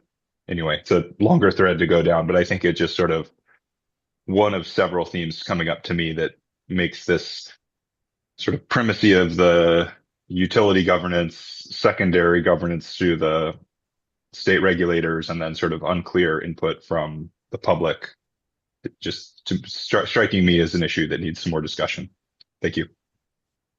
So Nick, I will reiterate from our first workshop and our open call that any LSE that is interested in participation, so LSEs in EDAM balancing authority areas are welcome to participate and join our working group.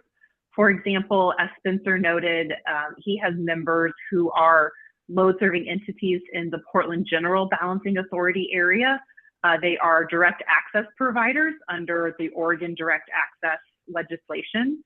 And they have joined our working group and are actively participating as load serving entities in the program. We have made that open call.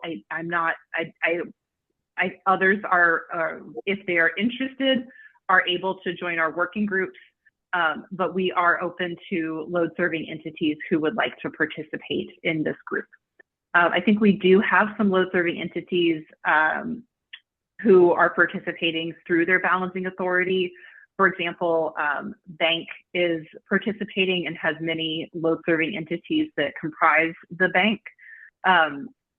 So I think we do have a number of different participation methods for load serving entities that would be members of this program. And I hope others are interested in joining our group.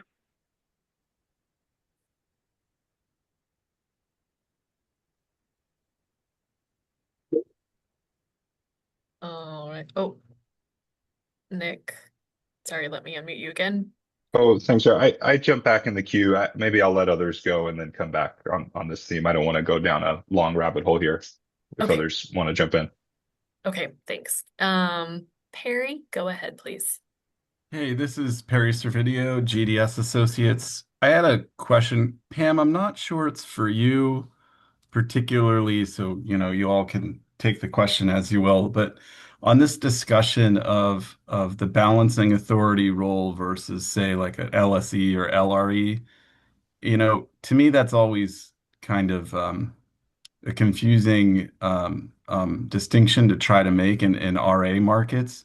And I think we see in California and in the RAP and in the East that RA programs are typically focused on the load serving entity or load responsible entity. I'm just wondering what the argument is, or what should we be considering if we're thinking about what the role for a balancing authority area is? Perry, I think that question will be best served after we produce the technical paper that will cover the topic. I do appreciate the question, and it is, my main point was, I think exactly what you articulated, that RA programs, the RA compliance obligation, I think has universally been applied to the load responsible entity or the LSE. But with EDAM, participation is at the balancing authority level, and also with the WEIM at the balancing authority level. And so I think like the question to me is, how do we align those components and make sure that we are aligning compliance with the correct entity that is responsible for that compliance? But then, it's I think a tricky question in this situation. Yeah, I'm looking forward to that discussion. I think that it goes back to the very beginning of the call, the point that Carrie Bentley made in talking about the must offer obligation. That's where I think you may see the alignment actually happen if the offer obligation switches over to the supplier side. But yeah, that's just a first thought on that, but looking forward to the discussion later. Thanks, Perry. And Kathleen, go ahead. Yeah, no, thank you. Kathleen from Vistra. I think a lot of what, Nick and Perry have added have helped shine light on, I think, my earlier suggestion around program participants and defining what that means. It sounds like a working group exists, that there's invitation to load serving entities that are kind of building out this concept.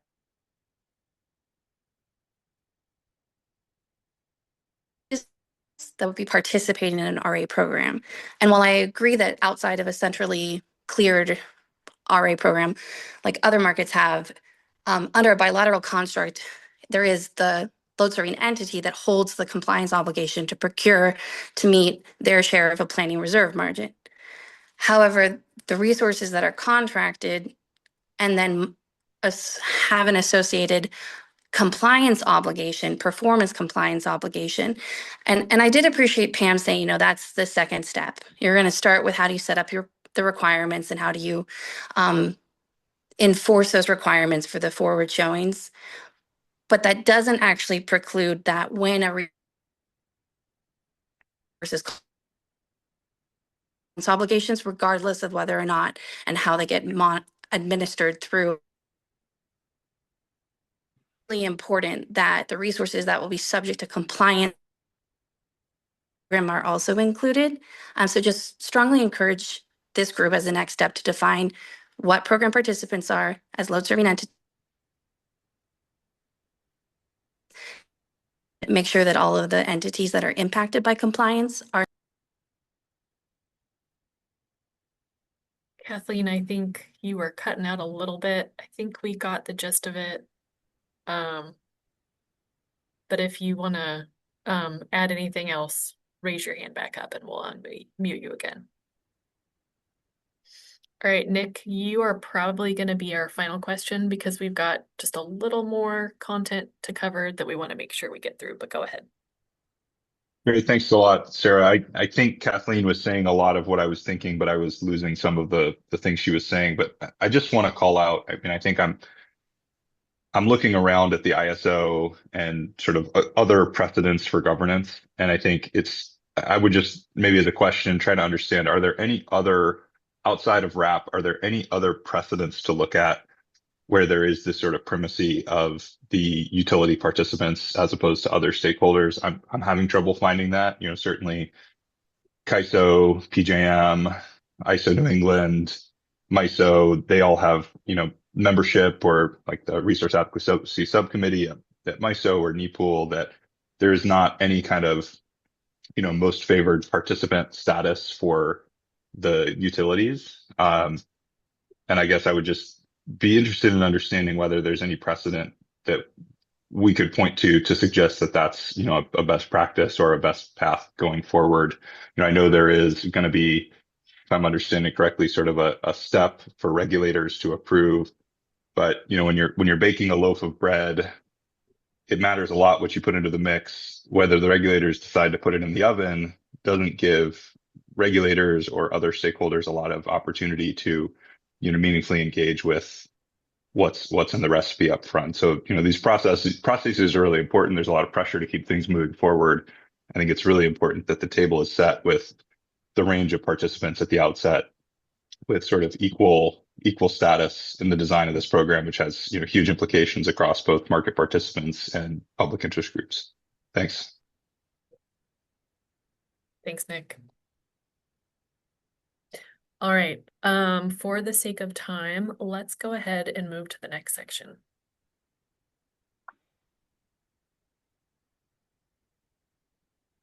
Okay, so our last section is on the program assessor and how do we make sure that the participation in the program is fair and equitable, as well as that no market participant can assert market power. Next slide, please, Sarah.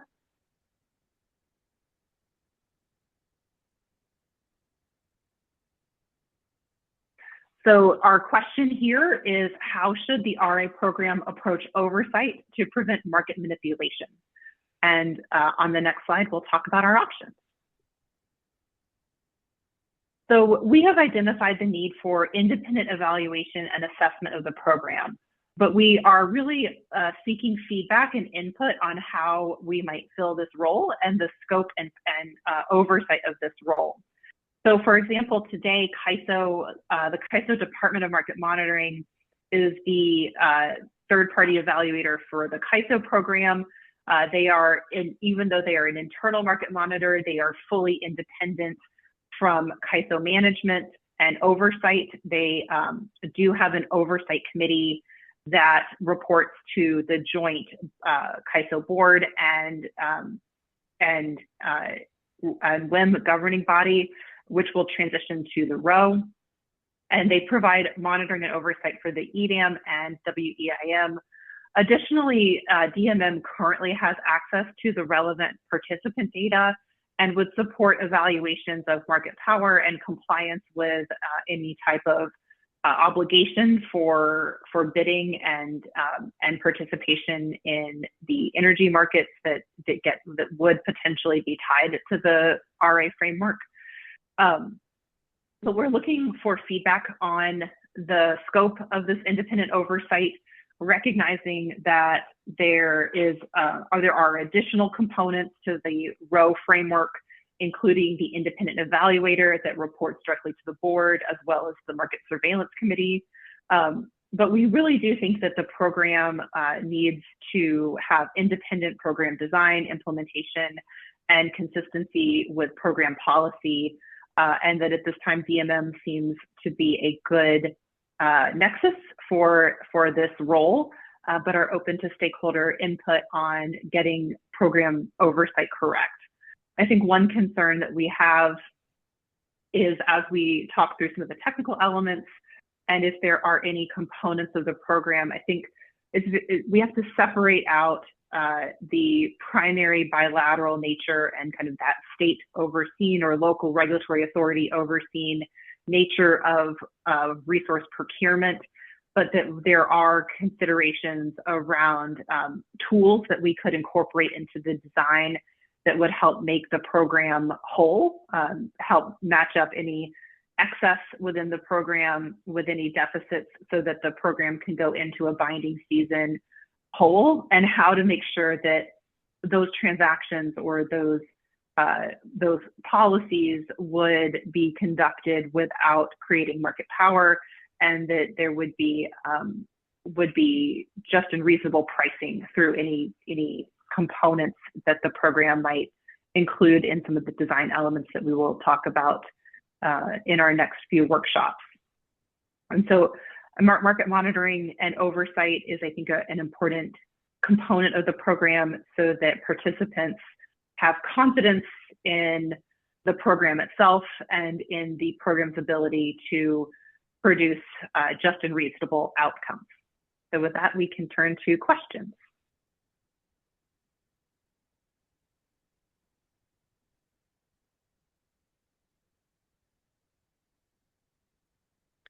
And we will pause for another moment to see if any hands might go up.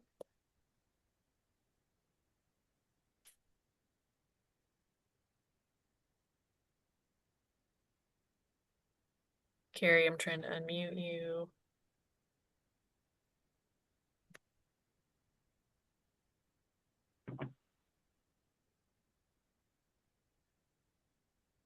Apologies, this is taking a moment.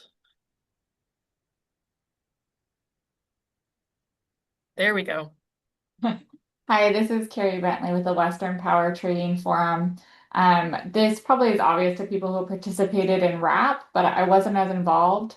What type of market manipulation are you considering within the construct of an RA planning market design? I guess I'm struggling to understand what the role of the program assessor would be.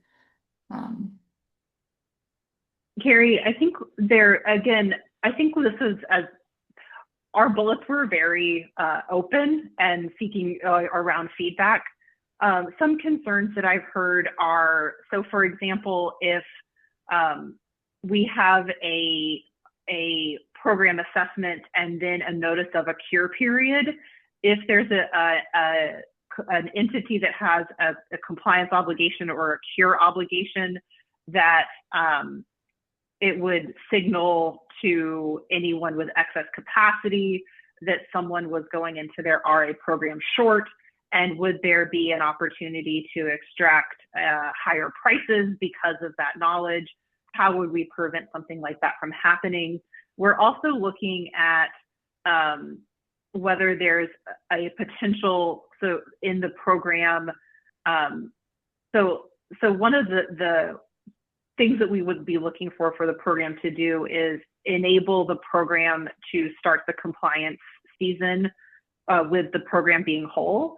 And so if there was a tool that we could develop where a long participant could sell within the program to a short participant, and again, recognizing that these would probably be, you know, incremental megawatts, not hundreds of megawatts, but maybe tens or like 50, like maybe small amounts of megawatts to keep the program whole. How would pricing work in that bilateral transaction?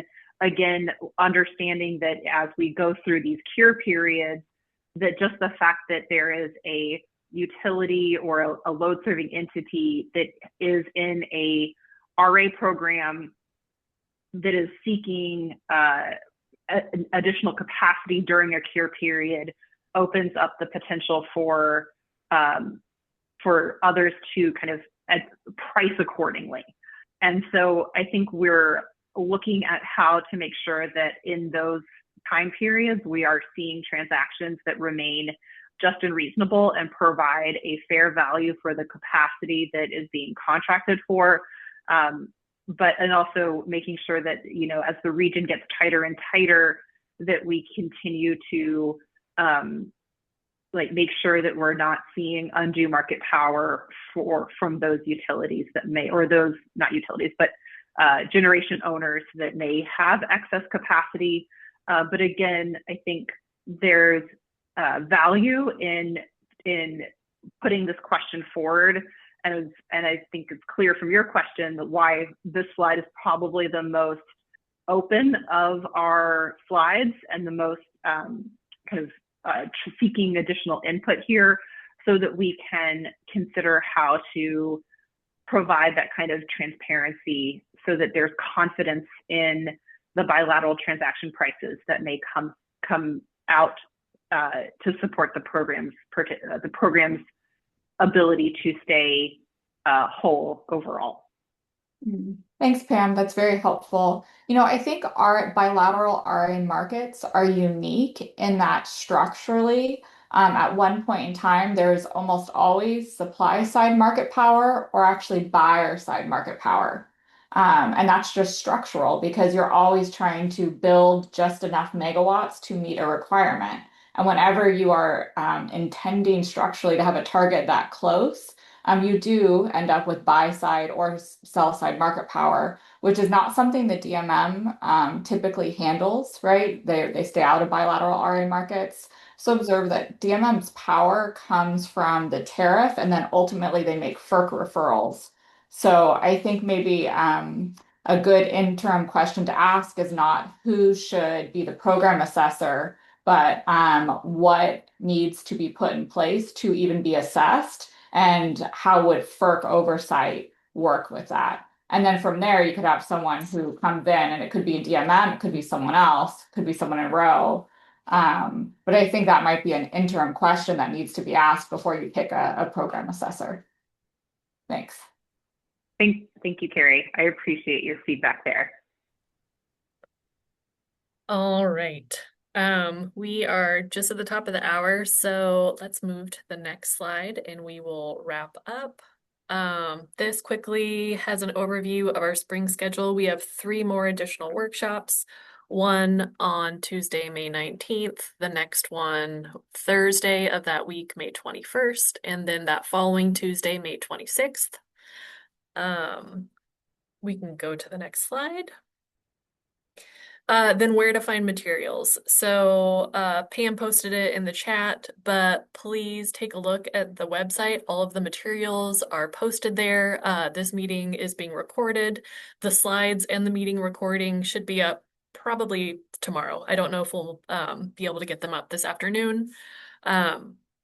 But visit that website for all of the material associated with the RA initiative and this discussion. And please, if you do have questions, comments, thoughts, reach out to us, email us at resourceadequacy@rowesternenergy.org. And as just a general reminder, the ROW isn't sponsoring this initiative or this initial stakeholder process, but they are kindly lending us the use of their website for hosting. Next slide. And we can go past this one to the final. So next steps. Again, the next workshop is May 19th. We will put out the next review consideration design document that will be published on May 12th. So we're publishing the design documents a week ahead of each workshop to hopefully allow folks a little bit of time to prepare. And with that, I'll go ahead and wrap us up. Thank you to our presenters. Even bigger thank you to everyone who actively participated. Again, we really appreciate and need that feedback, so please keep it coming. Reach out to us, and we hope to see everyone at the next workshop. Thanks very much, everyone. Have a good rest of the day.